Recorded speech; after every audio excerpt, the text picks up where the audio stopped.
So what are some things that you would say, some tips that kind of keep you grounded to be able to see these things around you? Oh gosh. I consider myself a fairly positive person. I try and find the light in all opportunities because it's easy to get sucked into negativity.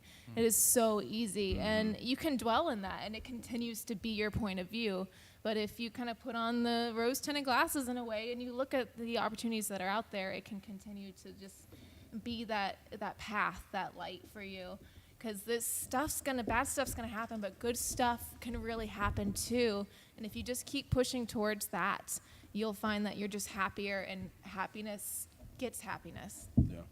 Being a problem solver too is one of the things that I found like really kind of helped me add an element of discipline to like when negative things would swirl around, and obviously like with storyboarding on a show like Young Justice, we're dealing with a ton of characters, and so it's like, how do you get emotional pitch from all the characters? How do you tell the story? How do you set up a good shot? And all these different things, you have to solve the problems. You can't just stare at them and hate that they're problems. You got to figure out like, okay, well, what's the next practical step I can take? And I think having that as a philosophy, just in general, not specifically towards your craft, but just in general, like, this crappy thing happened. How do I solve it? How do I fix it?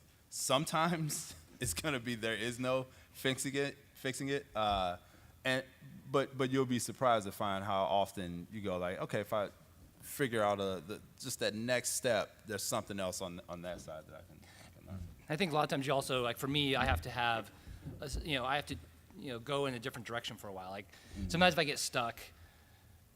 Play video games.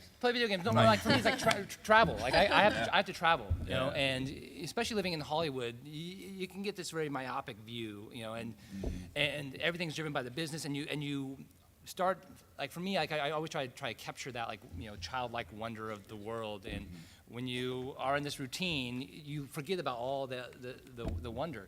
But when you travel to a new place, you know, everything is new. You know, look at that Starbucks sign. Yeah. It's the same Starbucks sign, but it looks different here because it's next to this tree. I don't know. There's just everything's different. You look at everything, and sometimes like you turn your brain off for a while. It's like that left-right brain thing. You go into a different brain side, and then your brain keeps working in the background. And oh wait, that connects to that. That connects to that. There you go. You know? Sometimes I find that rather than going right brain, left brain, but just finding something else to be creative with, it's like, I am stuck on this thing. You know what? I'm going to go over here and paint. And just like to feel like you're making some progress with that part of your life. Like I had a friend recently, I'm like, what do you find that you're excited about and passionate about that's in that creative world? And like, I like to go out and do archery. Like, great, do that. Like, please go do that. Like, get yourself moving, doing something in that world so you don't feel so stuck.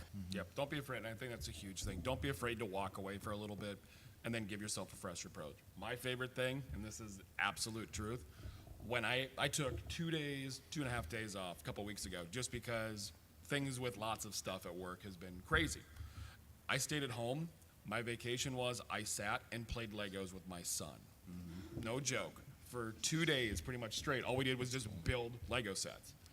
I detached from the world, detached from email, and just got into the mind of a 6-year-old and just played. And doing something like that, again, that took me so far out of my day-to-day reality was just a great, fresh perspective that then allowed me to go back into it, and everything I'd had problems with for about a month suddenly clicked into place the next week.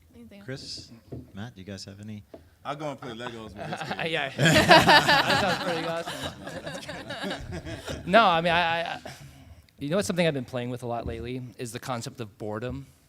You know, I think boredom is something that we don't value enough in this society. You know, well, I mean, I remember when you're kids. You know, when I was a kid, you know, I mean, we didn't have computers and all that stuff. Like, you know, I had an Atari. Yeah. But you know, there's only so many times you can play Pong before you gotta go find something else to do. Speaking of boring. Yeah. But you know. You're sitting out in the backyard, and all of a sudden, you know, you got this G.I. Joe, you got this thing, and you start putting, like, you know, you're trying to make a Molotov cocktail, whatever. I mean, this stuff that little boys do. Yeah. it came You out made of a boredom. Molotov cocktail out of a GI Joe. No. I'm just. Okay, I've so stories bouncing around this whole panel on creativity is it was just those- taking a whole It was a different Ziploc spin. bag with dirt in it. It's but- fucking we took MacGyver class. alcohol and these cap gun things, and we tried. It was a failure. It was a failure. It was a failure. We're little pyros. Don't play with fire, kids. Love fire. No, but like this. Be kind to your GI Joes. Oh yeah, no, many GI Joes lost their heads in my days. But no, it's like I've been trying to just embrace that boredom because I spend, one of the things I do when I travel is I try to turn this thing off or leave it at home or whatever, and just wander Yeah. and get Yeah. lost instead of like playing all my Yeah. iPhone games and checking CNN and Yeah. Twitter,